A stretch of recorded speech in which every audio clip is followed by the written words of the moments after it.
Buenas tardes. Vamos a compartir la pantalla. En la pantalla. Para que se vea uno la hora. Son las 12:59. Vamos a empezar a dar la clase a las 3 en punto. Se envió el pretest, por favor, acá en el chat. Si cuando van entrando lo van rellenando.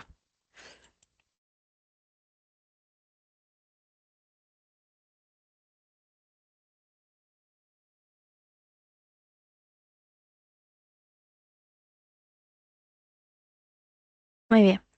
El día de hoy vamos a hablar sobre el síndrome de hipertensión portal y síndrome hepatorrenal y todas las complicaciones que tengan que ver con el síndrome de hipertensión portal. Normalmente van a ver con una SHP, que es lo que se conoce como un síndrome de hipertensión portal, como que la nomenclatura que vamos a encontrarlo, ¿no? Entonces, si vemos una enfermedad, debemos ver siempre cuál es la definición de esta, ¿no? Entonces, normalmente se define como un aumento. Bueno, al final, cuando hablamos de un síndrome, quiere decir la unión de qué? De signos y síntomas. Entonces, los síndromes van a estar en conjunto, o sea, son signos y síntomas. Recuerden que los síntomas son subjetivos del paciente y los signos son más objetivos, lo que tú encuentras, lo que tú puedes hallar en tu paciente. Entonces, síndromes es la suma de signos con síntomas que me va a dar una clínica específica, en este caso de hipertensión portal.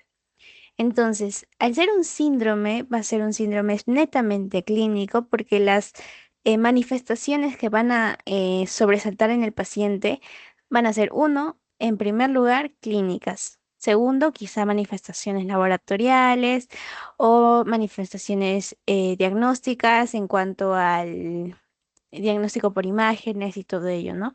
Pero recuerden que es un síndrome. Al ser un síndrome va a tener muchas manifestaciones y nosotros vamos a tener que diferenciarlo, ¿ya?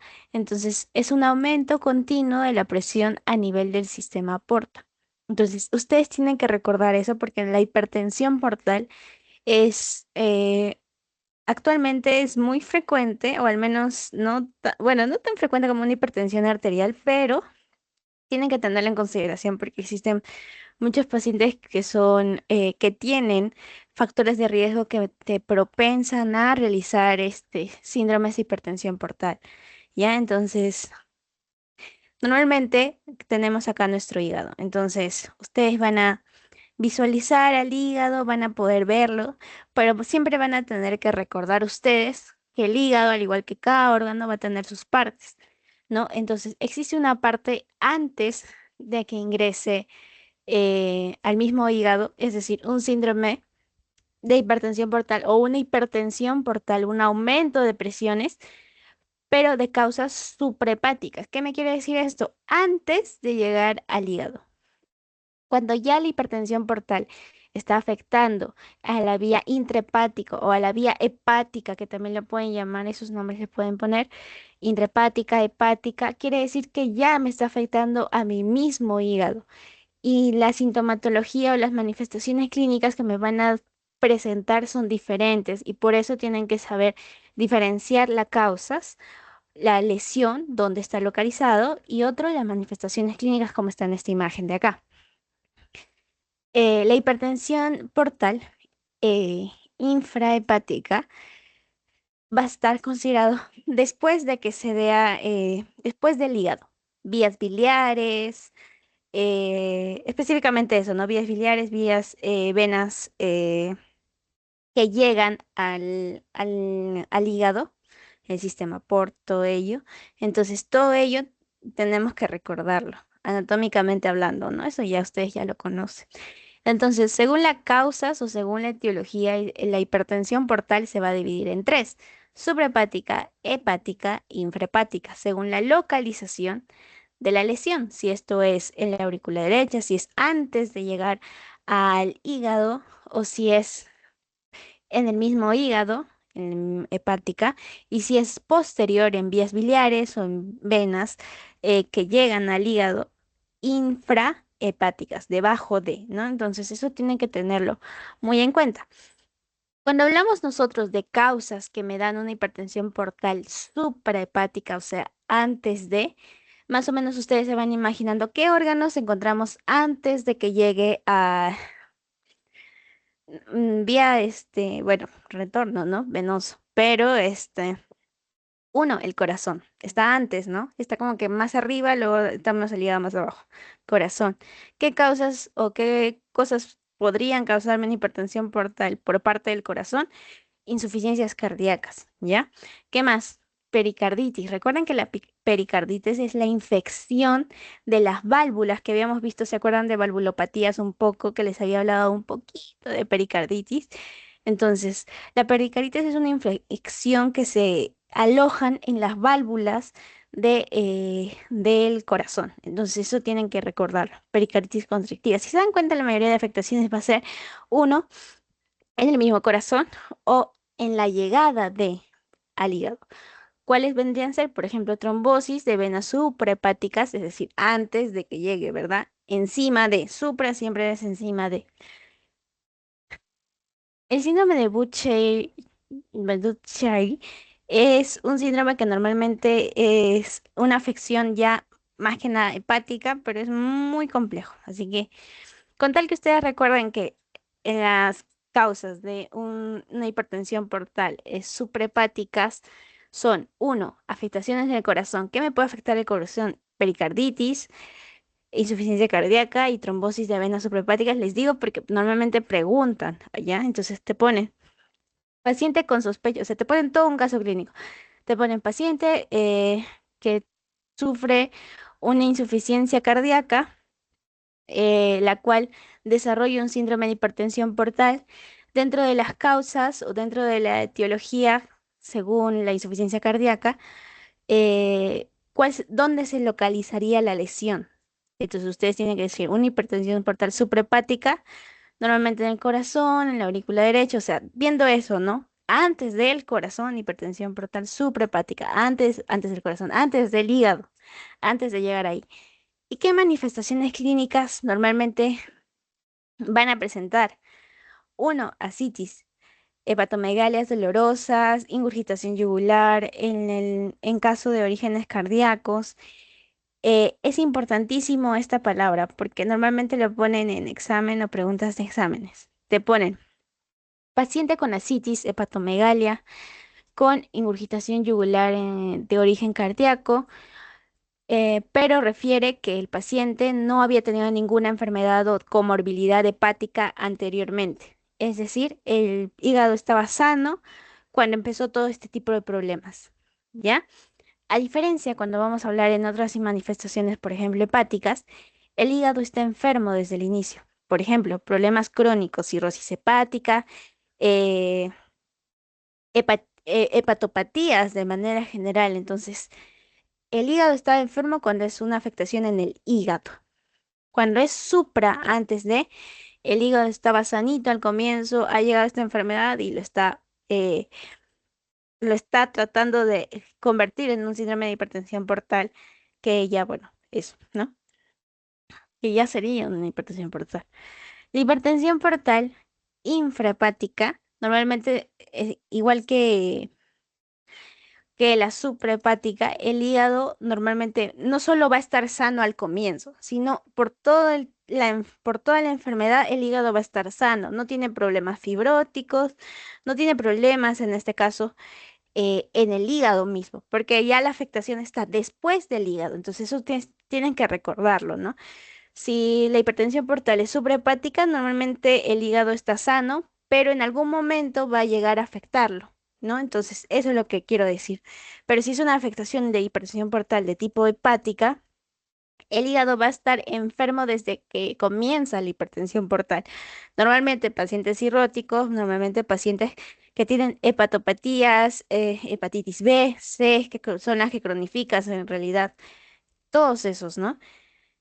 En cambio, si hablamos de una hipertensión portal infrahepática, el hígado siempre va a estar sano porque la afectación no está en el mismo hígado, por así decirlo. Está más abajito, quizá en las venas que van a llegar al hígado, pero es más abajo, ¿no? Es como que trombosis portal, como aquí está.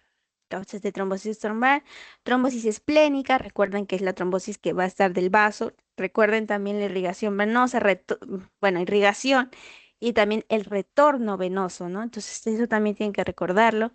Compresiones extrínsecas, un tumor que comprime esa vía biliar o vía de retorno venoso, ¿no? Entonces eso tienen que recordarlo, tumores. Entonces, ya. Entonces, lo que estoy tratando de señalar en amarillito es lo que probablemente les puedan preguntar. Y es como que pregunta de examen, ¿ya? Eso. Recuerden que el PDF los tienen ustedes en el, en los archivos del Teams, así que ahí lo pueden descargar. Ya están todas las sesiones, al menos hasta la sesión de hoy que vamos a editar las doble sesión. Ahí está. Entonces, bueno, ya hablábamos de las suprahepáticas, de las infrahepáticas, en cuanto a su etiología, ¿no? ¿Qué causas, valga la redundancia, me generan una hipertensión suprahepática? ¿Cuáles son las causas de infrahepática, trombosis portal, esplénica y todo? Pero acá las causas, cuando la afectación de la hipertensión es específicamente en el hígado, intrahepática o hepática, normalmente va a depender si la afectación es el sinusoide, si es postsinusoidal, si es en el mismo sinusoide, sinusoidal, o es presinusoidal. Entonces, si está, todo va a depender según las células que estén afectándose, ¿no? Entonces, eso tienen que tenerlo en cuenta.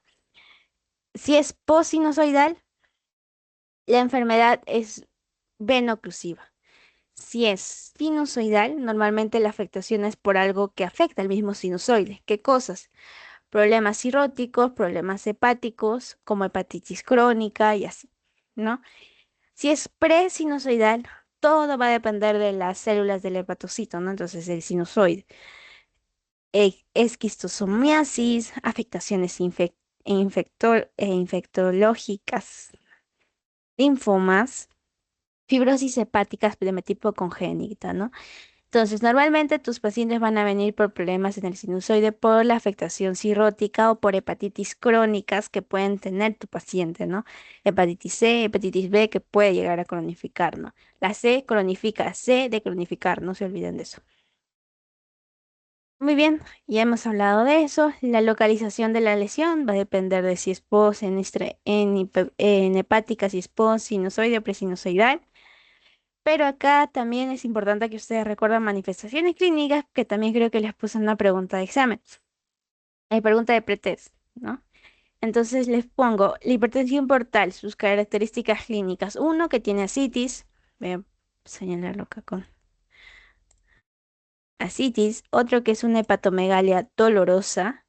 Tiene la ingurgitación yugular de origen cardíaco y el hígado está sano al comienzo. No se olviden, son como tres cosas, cuatro cosas importantísimas que ustedes deben recordar en una afectación cuando es suprahepático. Normalmente va a afectar al corazón, así que si ustedes dibujan un corazón, quizás se puedan recordar mejor si son visuales. La hipertensión hepática va a estar en relación con las manifestaciones clínicas uno de circulación colateral. Se acordarán que en la clase pasada vimos esta imagen de acá, de circulación colateral de cabeza de medusa y todo ello que podríamos ver. Entonces, la circulación colateral es muy frecuente que se vea cuando la afectación de la hipertensión portal está en el mismo hígado, es decir, hepática. ¿Ya? Muy bien, normalmente también te da, aparte de la circulación colateral, ascitis, te da hepato y esplenomegalia, es decir, al hígado y al mismo vaso lo agrandan. ¿Se acuerdan ustedes cuál es el span hepático? Es decir, cuánto mide normalmente el hígado al momento de hacer la palpación y la percusión.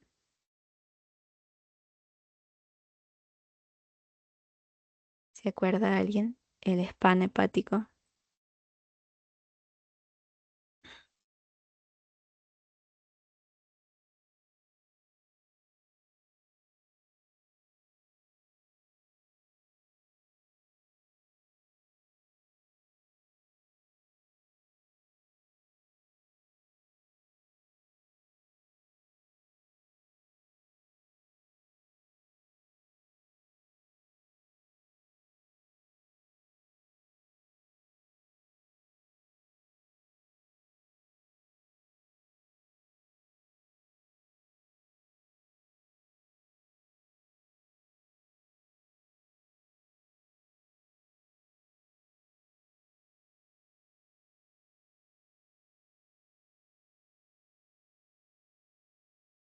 Ya, ¿alguien se acuerda? Les llamo.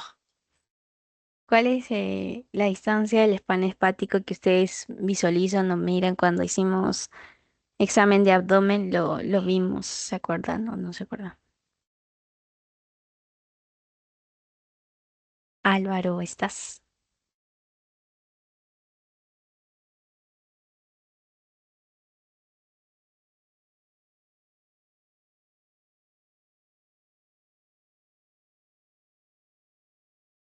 María Fernanda, ¿te acuerdas?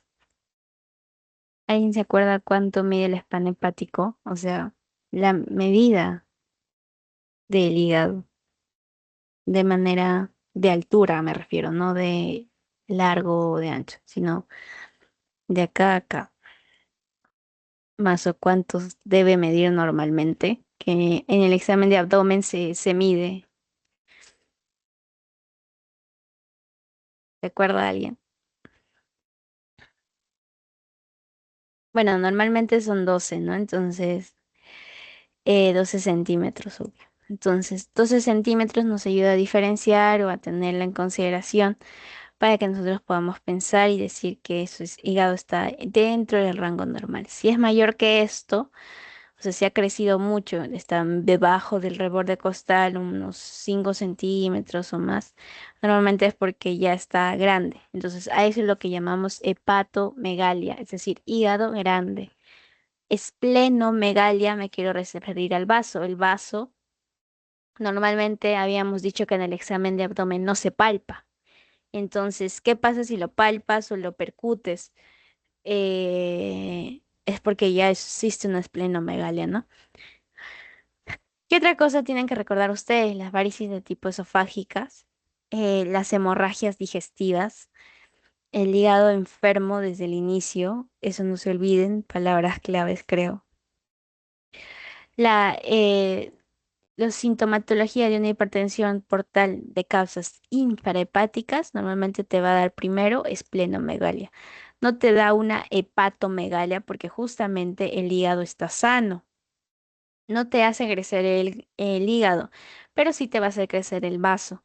¿Por qué? Porque la afectación ya está debajo de hemorragia digestiva por varices esofágicas, no tiene ausitis, no va a mostrarse circulación colateral superficial, a diferencia de la circulación colateral superficial que vimos acá, de las varices esofágicas. Bueno, esto es en el mismo esófago, ¿no?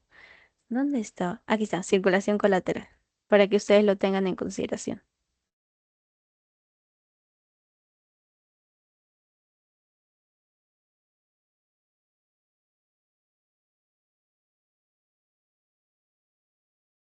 Muy bien.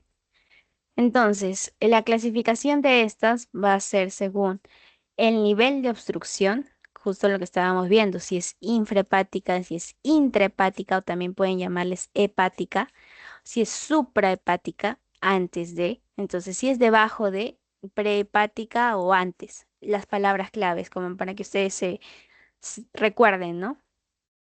El aumento de la presión es porque está antes o de. O sea, normalmente el retorno venoso, ¿cómo es? Llegas acá, el sistema portal llega al hígado y de ahí sube por la vena cava inferior, ¿verdad? ¿Recuerdan? Anatomía. Muy bien, entonces el retorno venoso, por eso es que en este caso el nivel de obstrucción es esto, ¿no?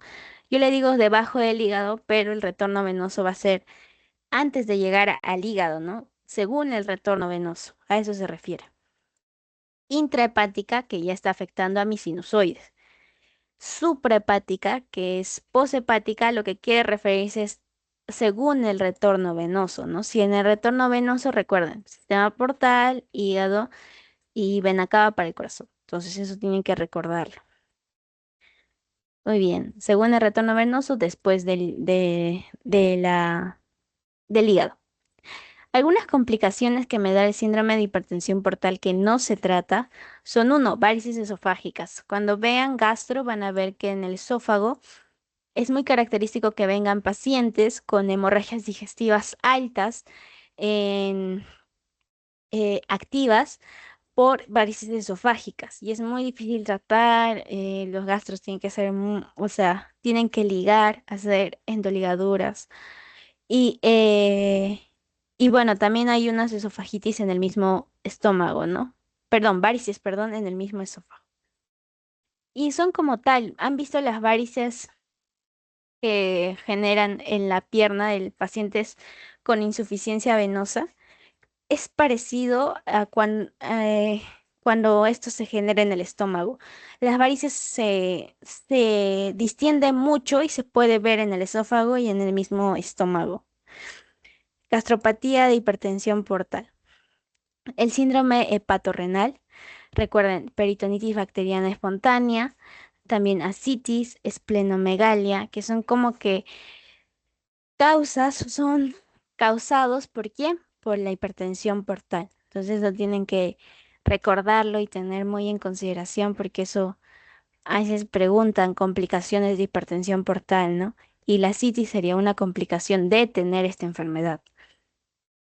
Esta es la fisiopatología de todo. Normalmente va a empezar uno por alteraciones funcionales y estructurales en el mismo sinusoide o dependiendo de la localización. Habíamos visto que eso va a depender según esté ubicado la afectación. Si es un aumento, existe un aumento de la resistencia intrahepática, es decir, en el mismo hígado, me va a dar una hipertensión portal que va a generar una vasodilatación esplácnica y sistémica. ¿Qué me quiere decir? Que mis vasos se van a dilatar, no solamente del hígado, sino también de la circulación, en este caso, esplénica, para los que van para el vaso. Por eso en muchos casos, al dilatarse, genera una esplenomegalia, ¿ya? Hipotensión arterial, hipovolemia efectiva. Activación de sistemas vasoactivos. Recuerden el eje renina-angiotensina-aldosterona. Pero más que eso, recuerden que existe un paciente con hipotensión arterial y una hipovolemia. Eh, Normalmente esta hipotensión se va a tratar de controlar con el SARA, sistema renina-angiotensina-aldosterona. Yo le llamo SARA, creo que la mayoría le llama así. Hipervolemia, generando una hipervolemia, generando retención de agua y retención de sodio. Esta retención de sodio va a incrementar el flujo venoso portal, generando mi famosa hipertensión portal, que es lo que habíamos visto al inicio, ¿no? La definición, un aumento continuo de la presión a nivel del sistema portal. Muy bien. Ay, igual. Normalmente existen causas, que es justamente lo que habíamos hablado acá, las causas, de ahí abarca todo pacientes con cirrosis, pacientes con trombosis venosa de porta, compresión por cáncer, compresiones por ganglios, trombosis venosas hepáticas, enfermedades veno-oclusivas, que me generan un tipo de, recuerden que son tres, ¿no? Uno que está en el mismo hígado, uno que es poshepática y uno que es prehepática, ¿ya? El incremento de la resistencia venosa me va a generar una hipertensión portal. Es parecido a una hipertensión arterial, pero recuerden que la hipertensión portal va a ser venosa, ¿ya? Eso no confundar, no confundar, no confundir, no confundirse. Muy bien.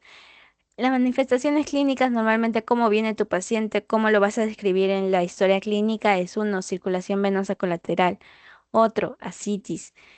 Segundo, que esplenomegalia. Recuerden, el vaso está acá y normalmente no se palpa y bueno, no se percute bien, ¿ya? Entonces, pero si lo palpas, ya es algo malo, es porque no, probablemente es que tenga esplenomegalia el paciente. No me vayan a hacer caer porque les van a preguntar, ya ahora, dime las características del paciente del vaso. Y ustedes van a decir, sí, se palpa con bordes lisos, se palpa, no se palpa ya, chicos, no se palpa el vaso de manera normal. En la mayoría de los casos en hígado y en mismo vaso, ves si está grande o si está de rangos normales, ¿no? En el caso del vaso no tocas, pero si lo tocas es porque está grande, entonces es algo malo. varices de tipo esofágicas, que esto ya lo ves en el mismo esófago, que son como que protrusiones así, tal cual. Esto, así de acá, a ver, voy a hacer mapa. Tal cual, esto ves, no sé si logran ver mi punterito. Esto igualito se ve en la mucosa gástrica y en la mucosa esofágica. O sea, esas son las varices esofágicas. Ahí.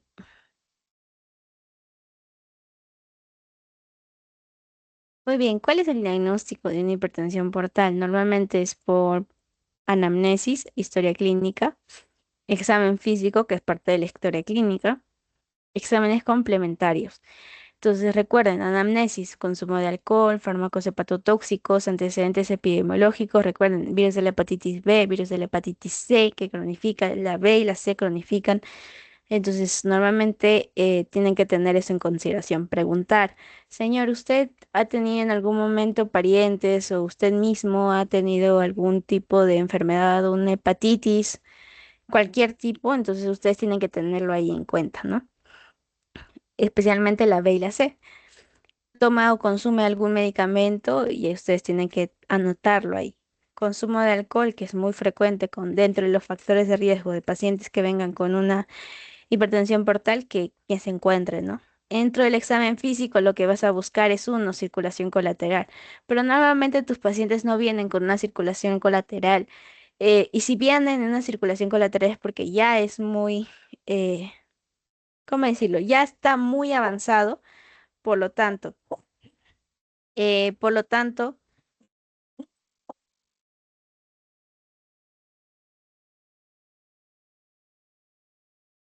disculpen,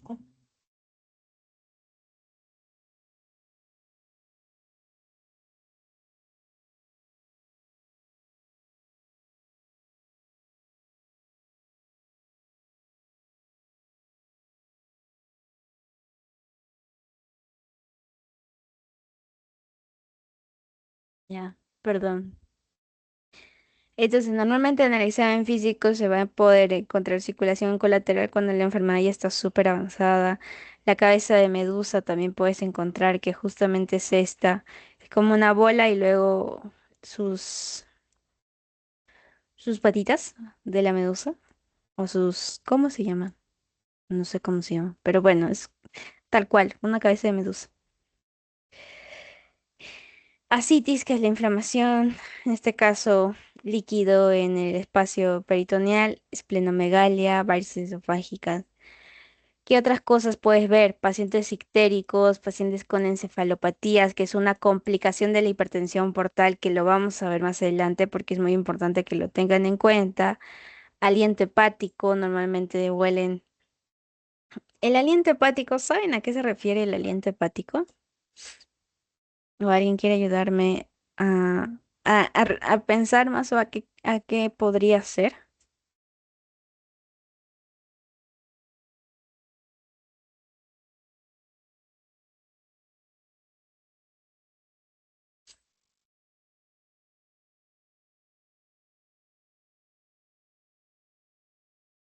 Bueno, chicos, deben participar y prender su cámara, por favor. El aliento hepático normalmente hace referencia a un olor tipo putrefacto, como si, no sé, creo que es tal cual como unos huevos, entonces huevos podridos. Es putrefacto, huele horrible. Entonces es el aliento hepático, ¿no?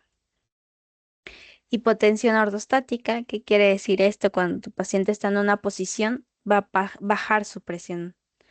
Ginecomastia, que normalmente vas a ver una protusión, en este caso de los pechos en pacientes masculinos, ¿no? Eritema palmar, muy frecuente que pueden encontrar. ¿Qué más? Asterexis, que es como que esto, migraciones. Atrofia testicular, que quiere decir que se vuelve pequeño, ¿no? Atrofia es como que hipertrofia es grande, atrofia es pequeño, entonces atrofia es testicular. Edema, normalmente con signos de fovea. Hipertrofia parotidia, perdón, angiomas de arañas, pérdida de masa muscular, hematomas. Eso. ¿Qué exámenes complementarios me ayudan bastante a una hipertensión portal? Es uno, la ultrasonografía o también llamada la ecografía, ¿no? Ultrasonografía es lo mismo que ecografía. No sé si estarán llevando diagnóstico por imagen, pero es lo mismo. Doppler, vena porta, transaminasas, bilirrubinas, normalmente están elevadas, función hepática, dependiendo de la bilirrubina, si es predominio directo o indirecto, funciones hepáticas, tiempo de protrombina, hiporuminemia, que es muy frecuente que tienes que medirlo cuando tienes sospecha de estos pacientes. En el hemograma normalmente vas a notar una pancitopenia. ¿Y qué quiere decir pancitopenia? Que todos los niveles están bajos. Penia es bajo, ¿ya? Pan es todo. O sea, todas las series que están en relación a la sangre están bajas. Muy bien. Ahora vamos a hablar del síndrome del pato renal. Esto forma parte de la clase de hoy, así que no es la otra sesión ni nada, es parte de.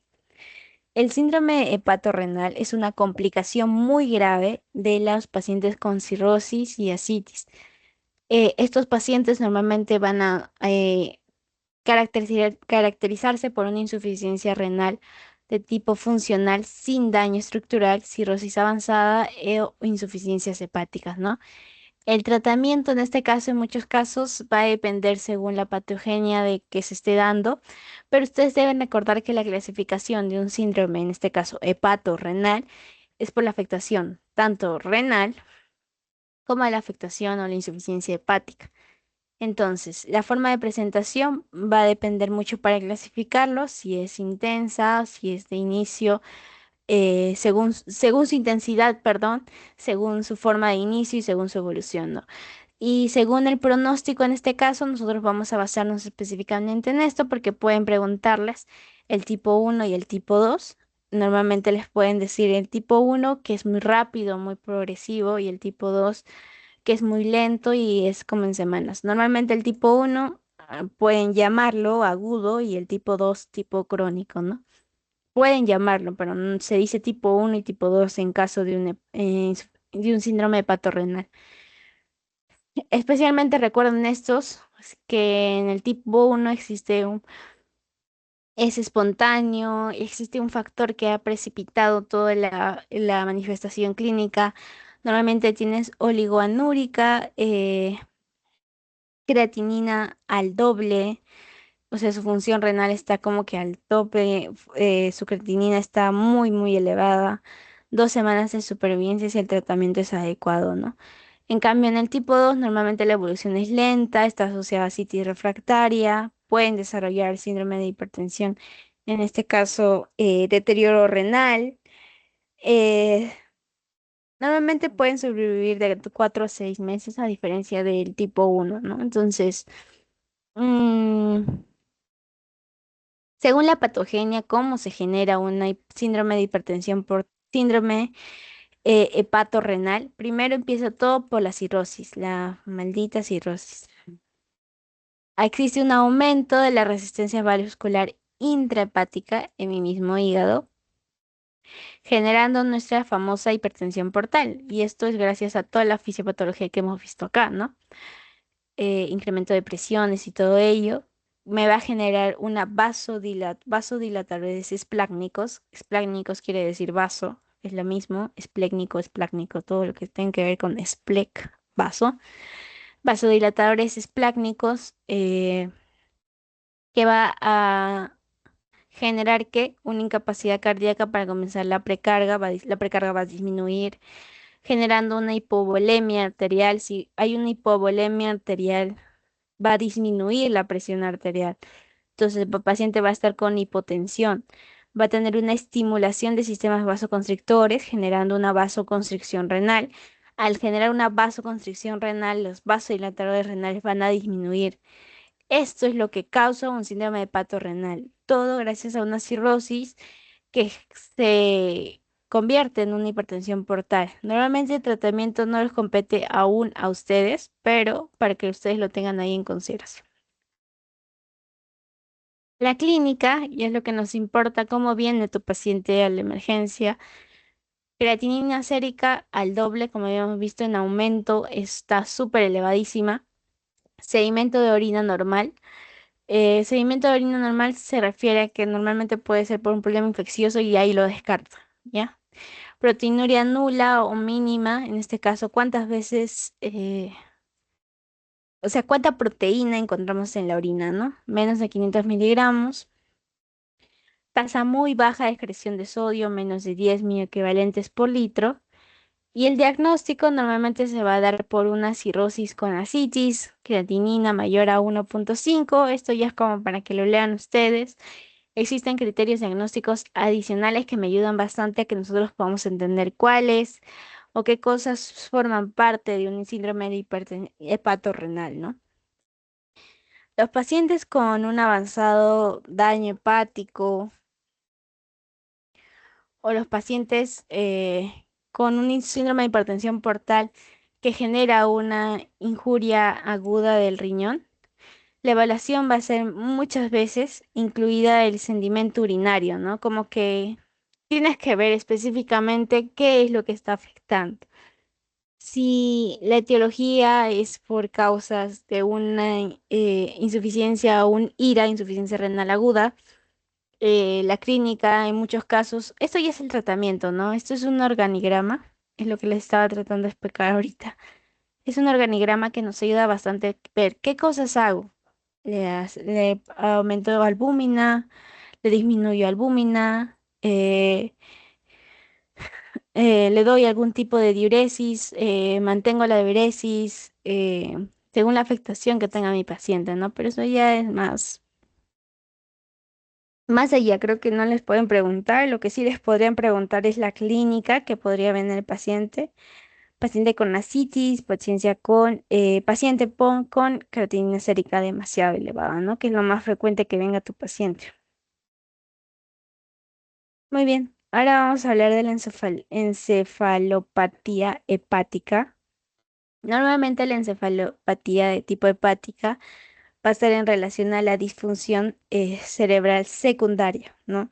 En este caso, si el factor desencadenante es una apoptosis de células hepáticas, una muerte celular programada, genera que necrosis hepática masiva. Esta necrosis hepática masiva me da a dar dos cosas a seguir. Recuerden que es una disfunción cerebral secundaria, una síndrome de hipertensión portal, por lo tanto, ¿quién es toda la causa o cuál es la causa? Síndrome de hipertensión portal. Alteración de la función sintética del hígado o una reducción del aclaramiento de sustancias tóxicas. Nuevamente, la alteración de funciones sintéticas del hígado me va a dar una afectación en la coagulopatía, disfunción inmune y la famosa encefalopatía, que es lo que estábamos hablando ahorita, lo que vamos a ver. Si se dan cuenta, tener una apoptosis, una muerte celular, una necrosis hepática es muy malo, no solamente en cuanto a la función de las complicaciones, sino que también por parte de lo que puede causar en mi paciente clínicamente en ese momento, ¿no? Shock, hipovolemia, entonces todo eso tienen que tenerlo en cuenta. Según la clínica va a depender, se va a dividir en aguda, grave, crónica o subclínica o también llamada latente, ¿no? Cuando hablamos de las manifestaciones clínicas, se va a dividir en aguda y en crónica. Normalmente la aguda va a dividirse en grados, tiene 4 grados, pero la crónica va a estar en relación a problemas mentales y problemas neuromusculares, afectaciones en el mismo cerebro, por ejemplo, de conciencia, personalidad, o neuromusculares, por ejemplo, asterexis, signos extrapiramidales. Que cuando hablemos de sistema nervioso, vamos a poder ver cuáles son los síntomas extrapiramidales o los signos extrapiramidales y los signos piramidales. Más que nada recuerden el sistema de la motoneurona para que puedan entender los signos extrapiramidales, lo pueden ir leyendo. Para las últimas sesiones creo que nos toca sistema nervioso. Muy bien, decorticación y descerebración. Normalmente tu paciente va a venir con esta clínica. ¿Por qué? Porque tu paciente va a venir uno, así, encogidos sus brazos, que es lo que llamamos nosotros decorticación, o descerebración, que es lo contrario, como que es súper estirado el paciente. No está flexionado sus codos, al contrario, están extendidos. ¿ya? Normalmente es por una afectación en uno, recuerden, decorticación, flexión, descerebración, extensión. ¿Cómo lo pueden recordar? Creo que porque la descerebración no lleva ninguna O, en cambio, y la extensión empieza con E, quizás sí lo pueden recordar, ¿no? Extensión de decerebrate. Mejor en inglés, decerebrate a normal extension, ya está. Porque ahí sí no llevaría ni una O y así lo podrían recordar. Quizás sí lo pueden recordar. Bueno, decorticación, que es cuando ya está flexionado los codos. En cambio, la descerebración es cuando está extendido, si se dan cuenta acá. Normalmente la afectación es casi en la misma zona, ¿no? En el medio del, ah, del cerebro. Entonces, pero en la decorticación normalmente va a estar una lesión en los hemisferios cerebrales y en la cápsula interna. Entonces, esto van a convertir, pero en los hemisferios cerebrales no, por lo tanto me va a generar una flexión. Ya, entonces, basándonos en las manifestaciones clínicas que tenga tu paciente, vamos a depender en el grado 1, grado 2, grado 3 y grado 4. Tenemos una confusión de tipo leve, balbuceo, alteración del ciclo sueño, vigilia. El grado 2, que es letargia, que es una confusión de tipo moderada, te va a dar asterexis muy marcada. El grado 3 es de tipo estupor, discurso incoherente, tendencias al sueño, como ustedes ahorita cuando están escuchando la clase. El grado 4 que va a estar en coma, de corticación y de cerebración. Ya cuando tu paciente viene con esta afectación, doblando, flexionando sus brazos, extendiendo, es porque el grado, la manifestación o el coma ya es súper avanzado, ¿no? Entonces, tienes que darle tratamiento de manera inmediata y ustedes tienen que recordarlo. Normalmente el examen físico que se evidencia es una ascitis muy marcada, pacientes ictéricos no solamente en la mucosa ocular, sino también en la piel, la mano de tipo eritema o enferma en este caso. Miren acá el eritema que quizás hasta algún pariente pueda tener, ¿no? Que es muy frecuente, la mano de tipo eritematosa en pacientes con síndrome de hipertensión portal.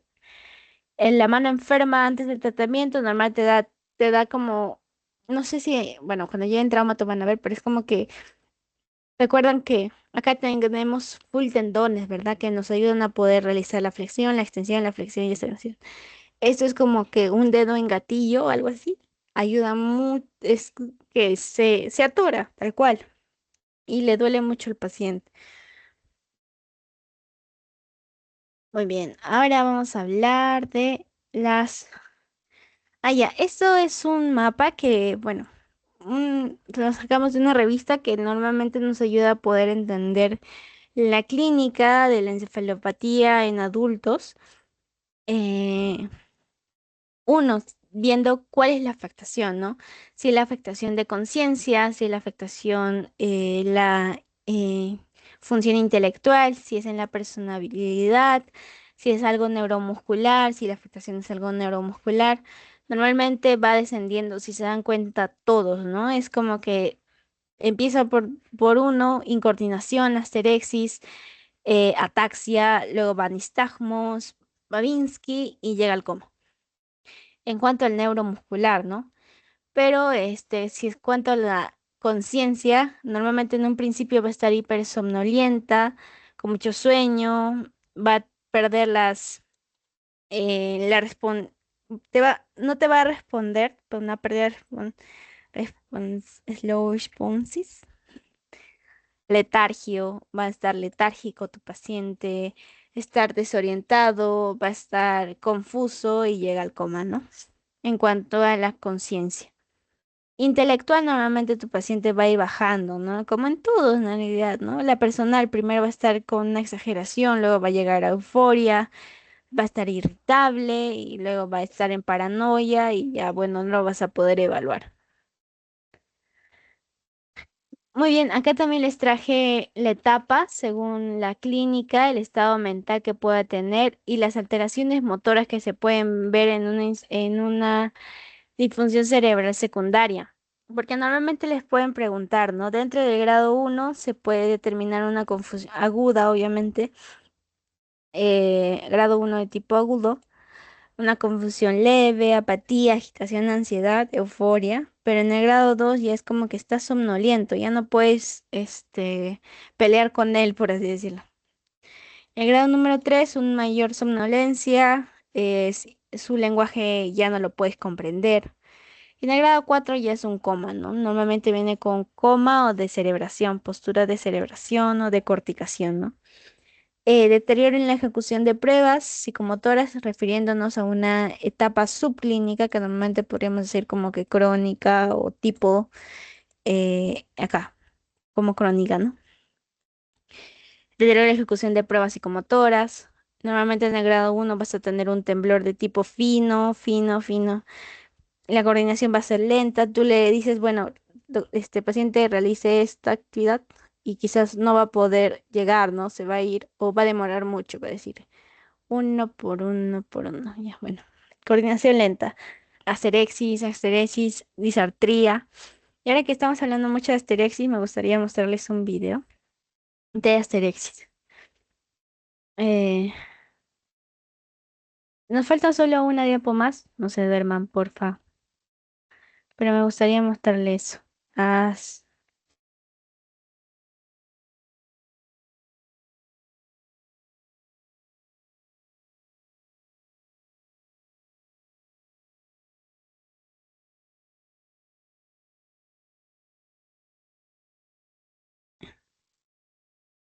Miren, acá.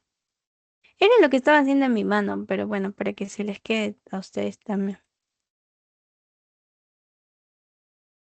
Es como que tiembla. Paciente tiembla. Asterexis. Es como que... como un asterisco. Bueno, así. Muy bien. Eso quería mostrarles.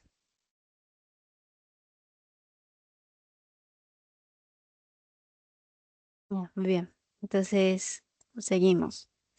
Normalmente vamos a presentar, ya bueno, eso sería la esteresis. Acá, esto para que lo puedan tener ustedes, porque el tratamiento como que no les compete aún. Entonces, eso para que lo tengan ahí presente y en cuenta.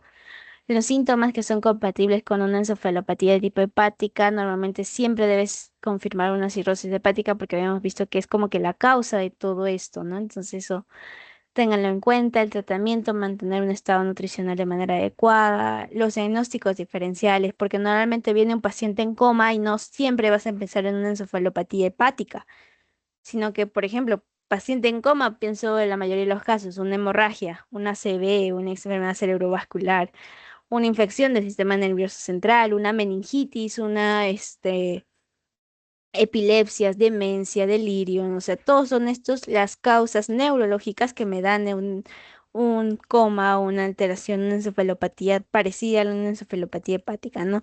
¿Cómo descubres y cómo dices entonces, ya, Yanira, pero hay tantas cosas, ¿cómo yo miro? Fácil pregunta y es una buena historia clínica. Paciente normalmente puede venir con algún familiar o al menos, bueno, si está solo y está oliendo alcohol, puedes pensar en eso, ¿no? Una paciente con cirrosis hepática que ha generado una hipertensión portal, que clínicamente miras todo esto, ictérico, miras tu paciente así, miras eritema, miras ¿qué más? Miras bueno, hueles un aliento de tipo hepático, putrefacto o a cerveza, ves edema. Ves la asitis, la circulación colateral venosa, la esplenomegalia, o sea, gracias a la clínica tú puedes decir, bueno, este paciente podría tener una encefalopatía hepática. Muy bien, estas son las referencias. Les voy a dar el post-test y lo vamos a resolver para que ustedes ya se vayan sabiendo. Les voy a compartir el post-test, no se vayan.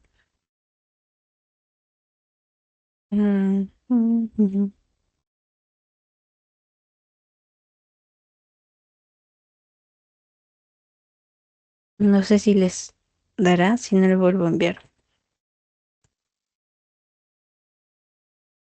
Está. Entonces, ¿les parece 5.000? Resuelven el post-test, lo resolvemos después de 5.000 a las 3:55. Resolvemos el post-test, 5 minutos y ya, ya, les doy 5.000.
Chicos, falta un minuto. En ese minuto quería mostrarles que está aquí las clases, todas las clases que tenemos, algunos libros, algunas cosas que les pueden ayudar. Pueden ahí descargarlo para que puedan realizar las anotaciones en la clase, ¿no? Durante la clase. Y acá yo también estaba dando mi tesis. Bueno, hablamos del síndrome de hipertensión portal y también sus complicaciones, ¿no? Unas dos de ellas, una encefalopatía y un síndrome hepatorrenal. Entonces, según eso, nosotros les pregunté sobre manifestaciones clínicas de hipertensión portal que afectan en la vía intrahepática y habíamos resaltado mucho que la afectación en este caso intrahepática o extrahepática y suprahepática va a depender mucho, ¿no? Como vimos en esta imagen de acá. La suprahepática tiene afectaciones uno, hígado sano al comienzo, en la hepática, hígado enfermo desde el inicio, y las afectaciones infrahepáticas, el hígado sano, ¿no? Entonces, teniendo eso en teniendo eso en consideración, vamos a ver que normalmente las manifestaciones intrahepáticas van a afectar al mismo hígado, por lo tanto, el hígado va a estar enfermo desde el inicio, ¿no? El síndrome hepatorenal tipo 2 se caracteriza por, recuerden este gráfico que les había puesto del síndrome hepatorenal, importantísimo que ustedes recuerden, del tipo 1 y el tipo 2. Recuerden que el tipo 2 es muy característico que sea lento, por lo tanto el tipo 2 puedes recordarlo como crónico y el tipo 1 como que agudo. Entonces, normalmente, en este caso sería el tipo 2 evolución lenta, cita refractaria. La clínica del síndrome de un síndrome patorrenal es todos menos. Acá puse dos respuestas, creo.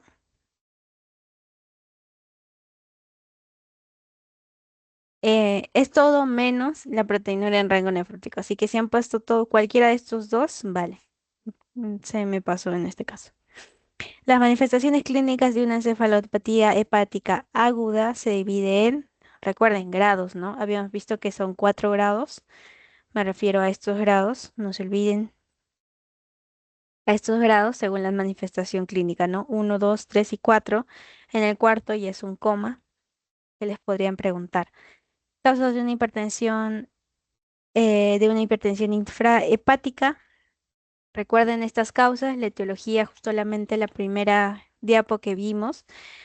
¿Cuáles son las de supra? Normalmente afectan a tu corazoncito. Ahí lo pueden ustedes dibujar, su corazón, para que no se olviden. Corazón, causas hepáticas al mismo hígado, pueden ustedes dibujarlo. Uy, ese hígado parece un arma. Hígado. Infrahepáticas, cuando ya estábamos hablando del sistema portal antes de llegar al hígado, ¿no? Entonces, en este caso, causas de infrahepáticas, o sea, debajo, hablamos de una trombosis de tipo portal, porque corazón, supra, ¿no? Muy bien. Eh, bueno, no puse mi nombre. Bueno, no puedo poner nombre porque ustedes tienen que darlo. Así que, ay, vamos a hablar de acá. Entonces, como les dije, ¿no? Circulación colateral, respuesta correcta. Evolución lenta en el tipo 2. Proteinuria en rango nefrótico, cualquiera de los dos valdría, en realidad. Este también. Cualquiera de los dos, ¿no? Ese sería el excepto. Las manifestaciones clínicas de enfermedades se dividen en grados, causas en hipertensión portal infrahepática, trombosis portal, eso no se olviden, les pueden preguntar. Muy bien, ¿tienen alguna duda, alguna pregunta?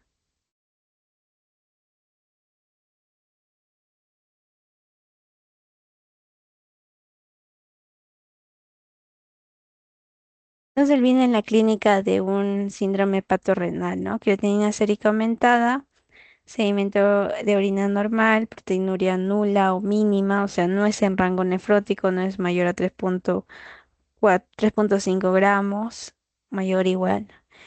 Tasa muy baja de excreción de sodio, no. Entonces, eso, más que nada la clínica, porque normalmente les pueden preguntar clínica. El examen físico, no se olviden investigar o buscarlo bien, ¿no? al menos poner todo lo que consideran que es necesario. Paciente ictérico, pues ponen paciente ictérico en mucosa y en piel. Paciente ascítico o paciente con ascitis, ven el abdomen de tipo globuloso, ¿no? Como si lo hubieran inflado como un globo, igualito. Muy bien, chicos. A dejar de compartir.